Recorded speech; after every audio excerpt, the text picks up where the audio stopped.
Meet Libby, the free one-tap reading app from your library. With Libby, you can borrow free ebooks and digital audiobooks from your library. All you need is a library card. When you open Libby for the first time, she'll help you find your library.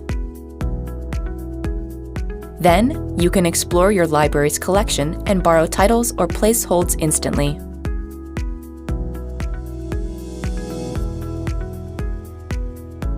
On your shelf, you'll find all your loans and holds, as well as any titles you've tagged.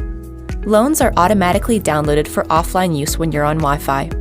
If you're using mobile data, you can stream titles until you're on Wi-Fi. Your loans are returned automatically on their due dates, so you never need to worry about late fees. Tap Manage Loan to see more options for each title, like returning early. Tap a title to open it and start reading. If you belong to a library in the United States, you'll see the option to send most ebooks to Kindle or to start reading in Libby.